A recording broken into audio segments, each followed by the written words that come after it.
Olá, eu sou Andréa Dipp, começa agora mais um episódio do Pauta Pública, trazendo conversas que não podemos mais adiar. Dessa vez eu tô aqui sem minha parceira de microfones, Clarissa Levi, que volta na semana que vem. Hoje nós vamos falar de um caso que eu particularmente venho acompanhando há algum tempo e que condensa alguns dos temas que a gente já trouxe aqui no Pauta Pública. A situação na Ilha do Marajó, no estado do Pará, é um caso com duas histórias. A primeira é uma fantasia, cheia de cenas sensacionalistas. A segunda é uma realidade que expõe profundos problemas do país e que, por ser real, é muito mais preocupante, ou deveria ser. Em 2019, o primeiro ano do mandato do ex-presidente Jair Bolsonaro, a então ministra e hoje senadora Damares Alves soltou boatos de que as crianças eram mutiladas e exploradas sexualmente no local. Na ocasião, ela discursava sobre o programa Abrace o Marajó, que ela queria implementar na região. E é dessa época uma fala que repercutiu muito em que a Damares justifica a exploração sexual no Marajó pelo fato de que as crianças andariam sem calcinhas. E aí ela sugere a construção de uma fábrica de calcinhas para resolver o problema da violência sexual no Marajó. Em 2022, durante um culto na Igreja Assembleia de Deus, a Damares voltou a falar que meninas eram mutiladas para facilitar abusos sexuais e que ela tinha imagens de bebês recém-nascidos sofrendo violência sexual. O Ministério Público Federal cobrou então explicações da Damares e pediu que ela apresentasse provas da denúncia, mas obviamente isso nunca aconteceu. Por causa disso, o MPF pediu que a Damares fizesse uma retratação pública e cobrou uma indenização de 5 milhões de reais por danos morais e sociais coletivos. Aí a gente pula um pouco no tempo, sai do governo Bolsonaro e entra no governo Lula. O programa Abrace o Marajó é encerrado e no seu lugar é lançado o programa Cidadania Marajó, com o objetivo de focar no combate à exploração sexual e na garantia de direitos à população. E aí o Marajó teve um bom tempo fora das notícias até que a cantora Aimee, em uma apresentação musical e um reality show gospel, cantou uma música em que cita a exploração sexual na ilha.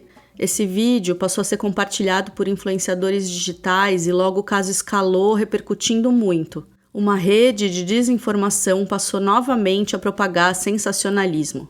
Chegou até a circular um vídeo do Uzbequistão como se fosse o Marajó. Mas enquanto a extrema-direita disputa a atenção querendo fazer sensacionalismo com esse caso, como que está realmente a situação no Marajó? Quais são as iniciativas que podem ajudar a resolver esse problema?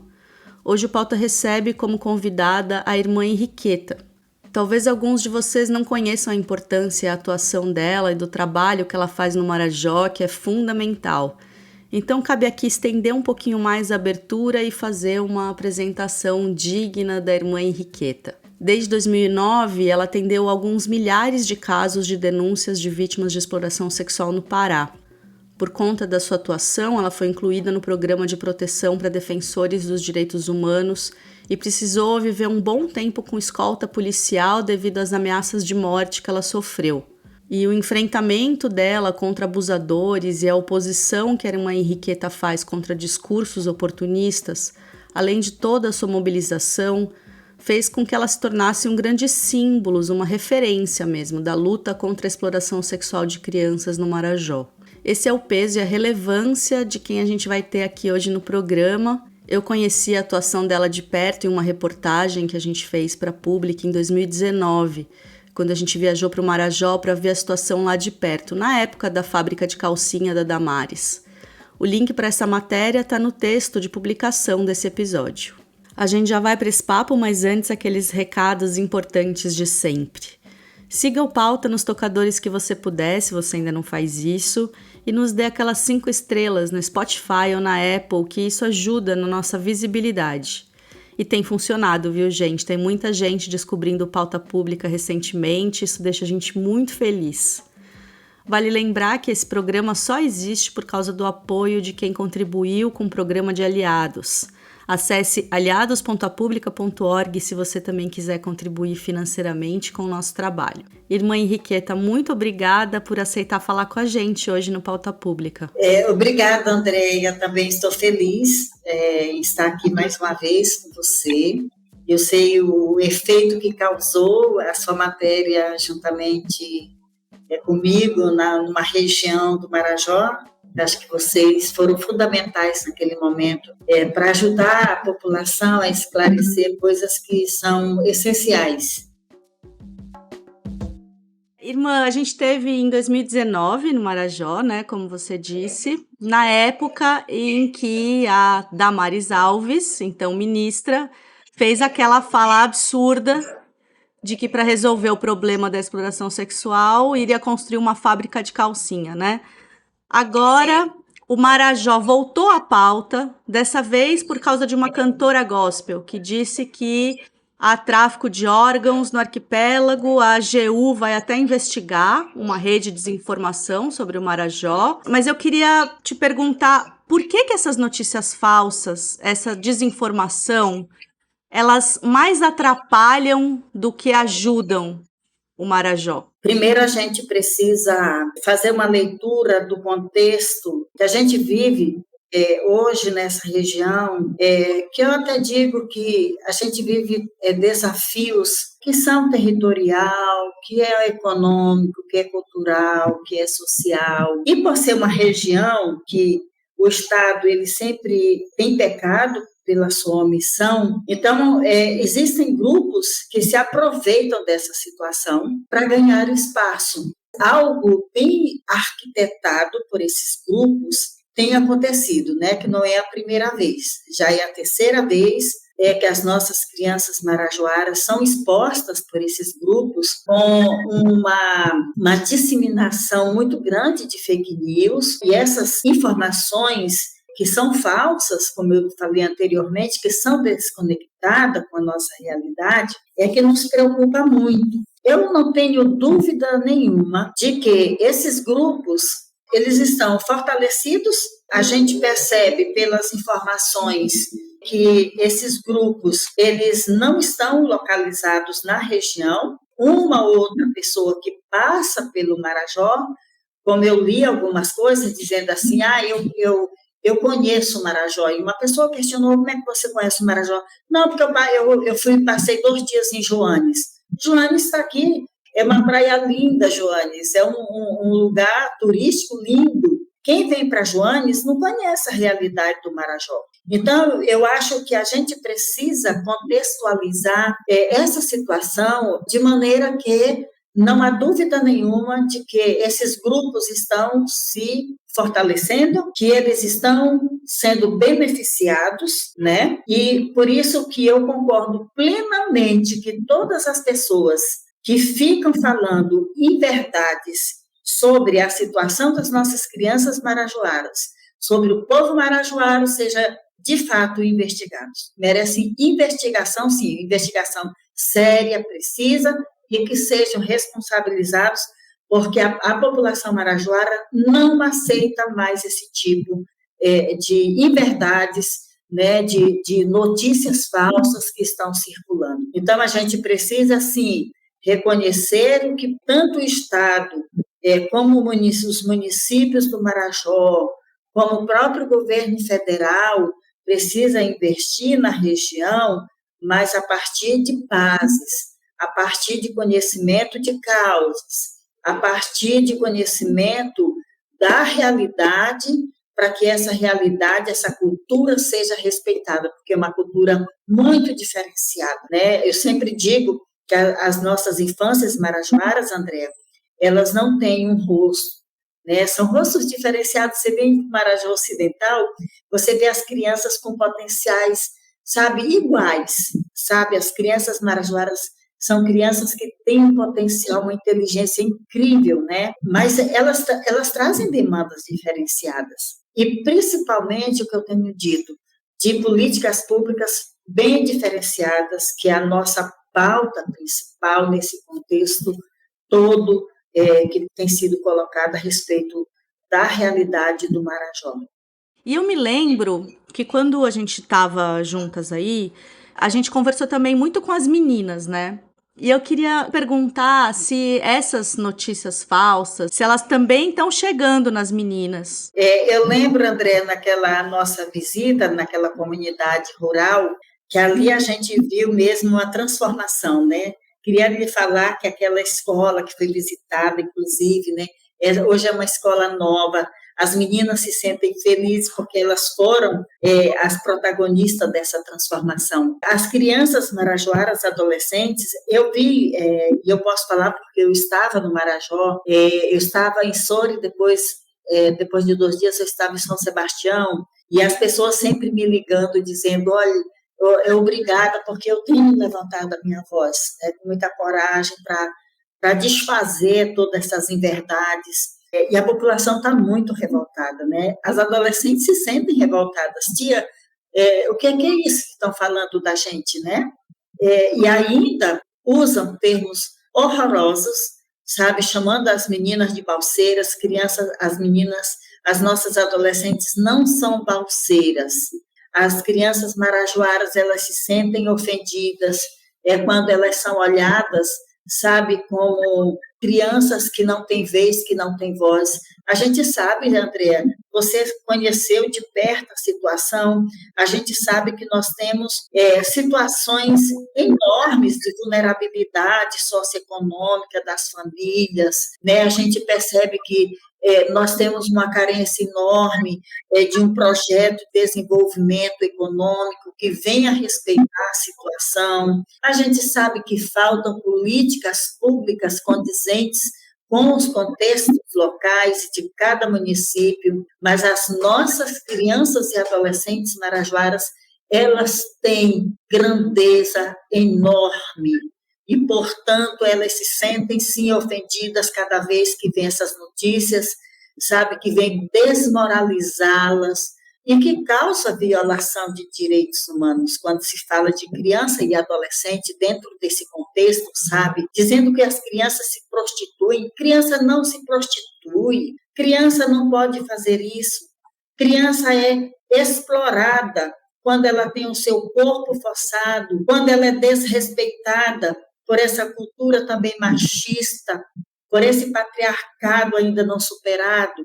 Em São Sebastião eu vi coisas lindas, por exemplo, crianças tocando, sabe, tocando flauta, violão, sabe, cantando. As crianças se organizam através da capoeira, do carimbó. A gente tem a nossa cultura, né? Então as crianças ficam muito, sim, ofendidas quando elas são vistas pelo Brasil inteiro, até por outros países, como outros países chegaram a conversar comigo para perguntar se procedia esse tipo de informação sobre o contexto marajoara e especialmente sobre as infâncias marajoaras.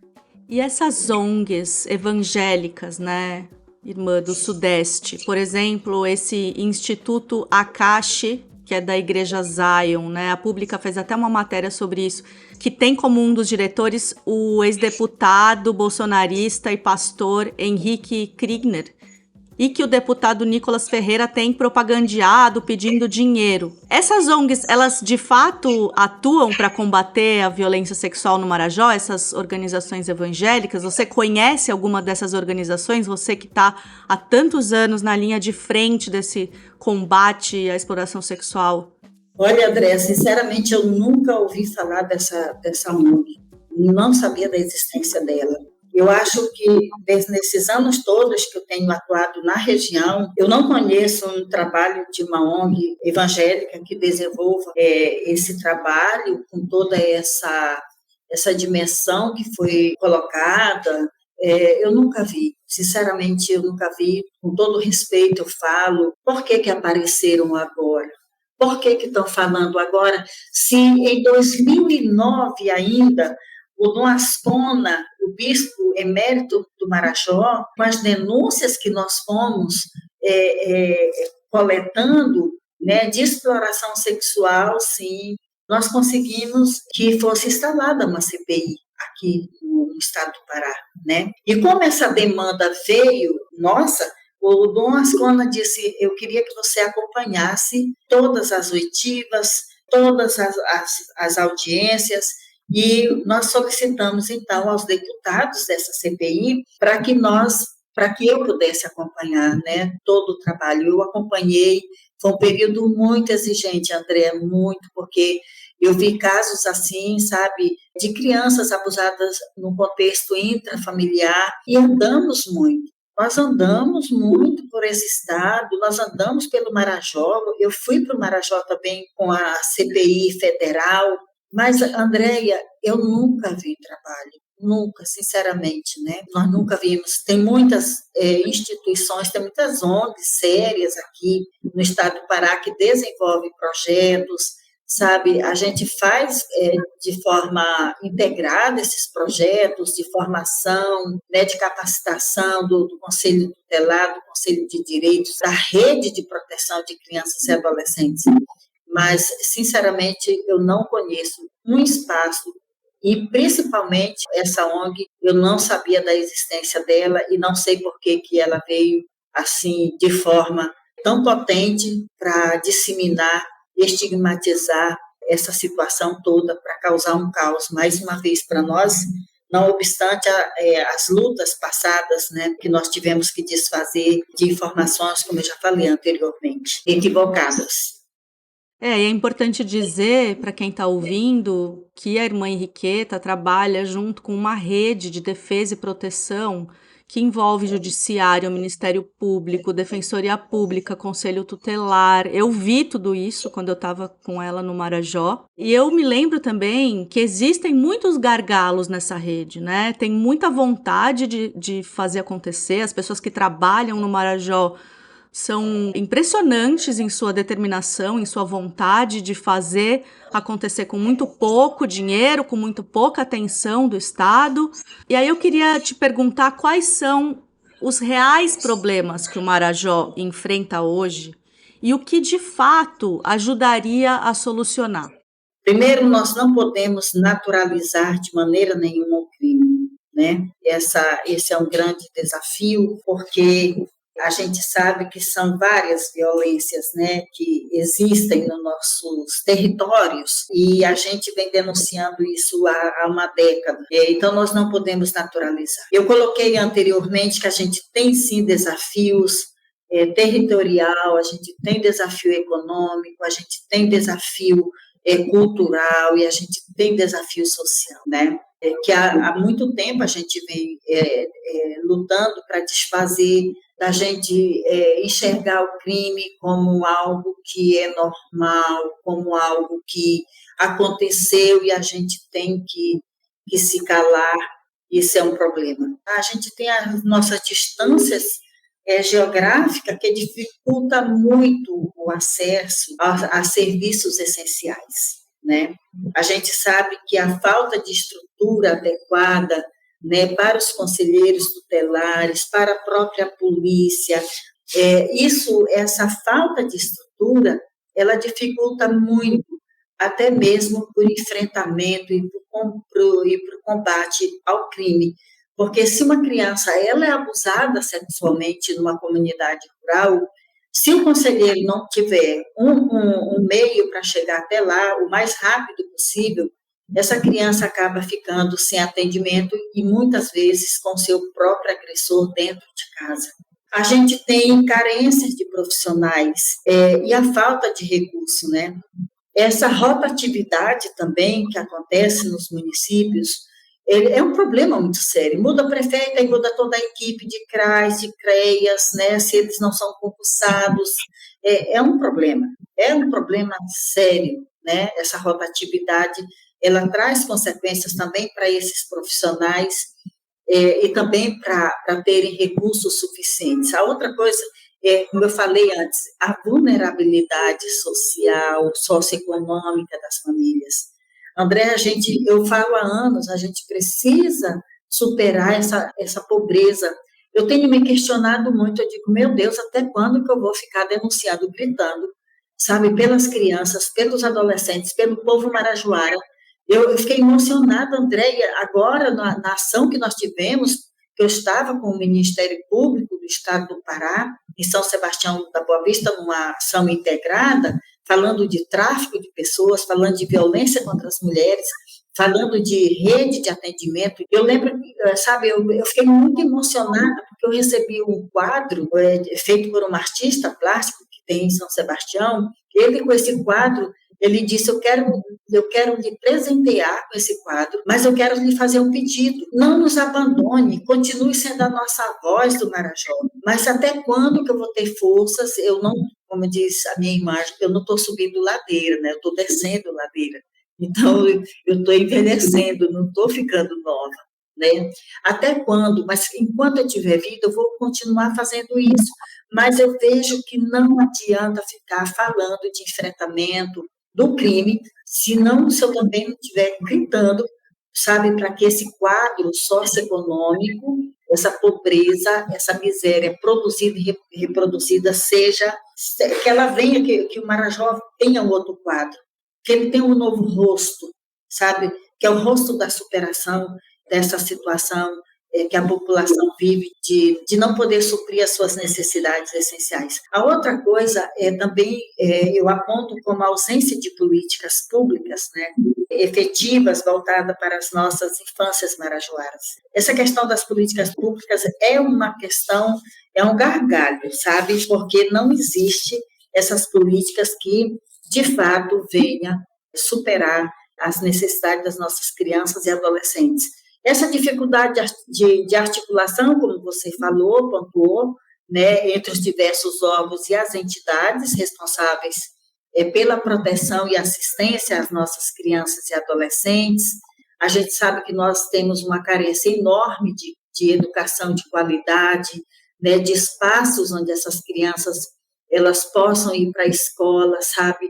Eu sempre me entristeço quando uma criança ela tem que deixar a escola pela rotina nas balsas, né, para vender o seu produto, né, para levar comida, ela ajuda a sustentar essa família, né? A gente ainda tem essa realidade que ainda não foi superada. A outra questão é também um desafio enorme, é o acesso à saúde. A gente sabe que as nossas crianças, se elas não tiverem saúde de qualidade, isso vai causar impactos na qualidade de vida e o bem-estar delas, né? Então, a gente precisa das nossas crianças com saúde, precisa dessas crianças vivendo a sua infância feliz, brincando, né? Estudando, falando de coisas, né? Que também envolve as suas perspectivas de vida, que não é o que pensam que as nossas crianças elas almejam, né? E a outra coisa é essa falta de oportunidade de lazer, né? Eu brigo demais com os prefeitos,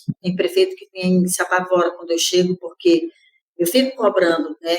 Cadê o espaço de lazer para as nossas crianças, né? Cadê as oportunidades de atividades educativas, né? Existem, mas são poucas, não são suficientes. Né? E eu volto a dizer que o Estado precisa olhar com urgência. Não é a cesta básica, como aconteceu há uns 4 anos do governo Bolsonaro, quando chegava com pequenas cestas básicas, que eu dizia cesta básica nanica, né? Porque não é isso que a nossa população marajoara precisa. A nossa população marajoara precisa, sim, de oportunidades, não é de esmola. Como muitas pessoas estavam desesperadas com essas falsas notícias, sabe? Falsas notícias, que eu não estou dizendo, André, que o crime não existe. O crime existe sim, né? Mas não vamos fazer palco de oportunidades para ninguém vir crescer, fazer trampolim da vida marajoara para crescer, né? E não é de cesta básica que a nossa população precisa. E principalmente cestas que a gente sabe que não mata a fome de uma família nem um dia, porque são famílias numerosas, né? Então, nós não precisamos de cesta básica, nós precisamos, sim, de geração de emprego e renda e a superação dessa desigualdade socioeconômica. Então, chega da população ser vista desse jeito, chega da população marajoara, sabe, as coisas virem de cima para baixo, como aconteceu no passado. A população não participava e hoje eles têm uma verdadeira rejeição de tudo aquilo que vem de cima para baixo. Não é assim que a gente trata as pessoas. As pessoas têm que ser tratadas com respeito, com dignidade, sabe, com fraternidade. Nós somos irmãos uns dos outros. E por sermos irmãos, a gente não vai fazer diferença, porque é uma população que está muito distante, que é uma população, uma região rica, muito rica, mas, ao mesmo tempo, pobre de oportunidades para a população. Então, a gente precisa encontrar formas estratégicas, sim, para o enfrentamento e para o combate dessa chaga estrutural que é a violência sexual, mas que também é a pobreza, é a miséria produzida e reproduzida na região. Então, a gente não aceita mais, não aceita, e eu espero que nunca mais inventem histórias que venham, sabe, maltratar a nossa população marajoara. É por isso que eu volto a insistir nesse trabalho de investigação, sabe, de pessoas que ficam criando fake news, que sejam responsabilizadas para que isso nunca mais aconteça, né? Que isso nunca mais aconteça.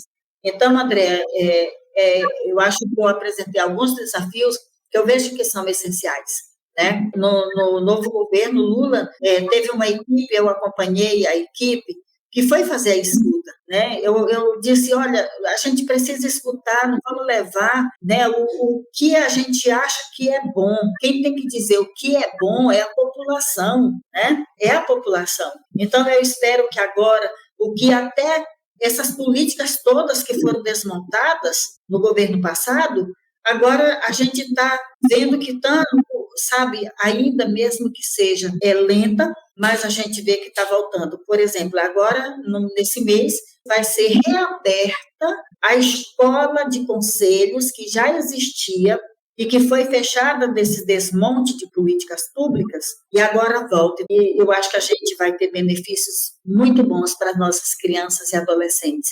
E eu fundei, Andréa, faz 2 anos, fundei um instituto, que é o Instituto de Direitos Humanos Dom José Luiz Ascona. A gente olha para os problemas da Amazônia, mas o nosso foco é a criança e o adolescente marajoara. Então, o Instituto de Direitos Humanos Dom José Luiz Ascona, ele tem esse olhar e a gente vai se preocupar. Assim também como eu faço parte de uma rede chamada Rede Solivida, é uma rede que integra 33 instituições em 8 estados. E eu, como educadora, a gente tinha um projeto chamado ABC dos Direitos Humanos. Eu tenho insistido para que as nossas organizações dessa rede tenham um olhar carinhoso, atencioso para as nossas infâncias. Irmã, eu vou fazer uma última pergunta, a gente já vai se encaminhando aqui para o fim. Uma outra imagem que ficou muito forte na minha cabeça é de quando a gente vai chegando, né, com o barco. E a primeira coisa que a gente vê é uma igreja evangélica enorme despontando ali no horizonte, né? O que tem feito as igrejas evangélicas no Marajó? Elas estão se reproduzindo? Elas estão crescendo no Marajó? E o que elas têm trazido de fato para a região? Se é só uma pregação, se é uma tentativa de conversão em massa? O que as igrejas evangélicas querem e estão conseguindo no Marajó? Olha, André, o que a gente percebe, né, andando pela zona rural, até mesmo dentro da cidade, a gente vê um crescimento enorme das igrejas pentecostais na região, né? Como eu não aprofundo muito, né, essa questão, até mesmo eu trato isso com muita delicadeza para que a gente não cause divisão, mas que a gente cause unidade.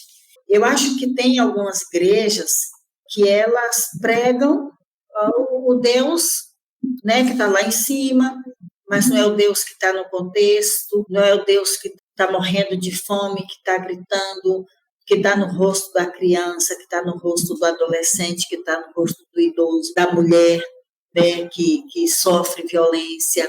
Eu acho que algumas vivem o seu papel de igreja, mas que não causam impacto pelo seu compromisso social.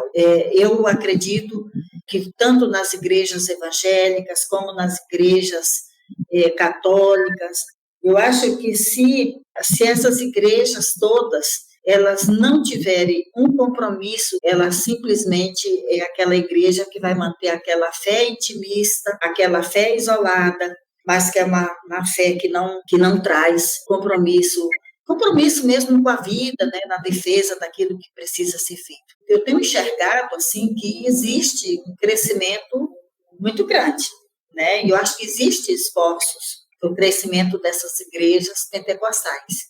Agora, de fato, você agora me causa uma inquietação que eu preciso estudar mais, procurar saber mais, para me falar com mais propriedade, mas a gente precisa, sim, descobrir o que está por trás de tudo isso.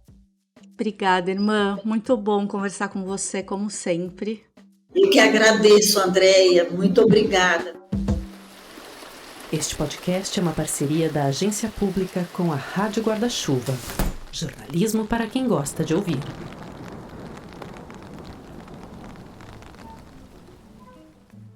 E chegou a hora da gente recomendar um programa da Rádio Guarda-Chuva para você emendar na sua playlist depois do Pauta. A dica de hoje é continuar com papos interessantes, mas dessa vez em outro contexto. O Vida de Jornalista, apresentado pelo Rodrigo Alves, tem uma série inteira nos tocadores de entrevistas contando a história de jornalistas que fazem parte da história da profissão no Brasil. São entrevistas, mas com um toque híbrido narrativo que é a marca do Vida. Vale muito a pena maratonar essa série, que tem até um dos episódios com a participação da Marina Amaral, uma das fundadoras da Pública. Terminando o Pauta de hoje, já sabe, bota lá para emendar o Vida de Jornalista e boa escuta.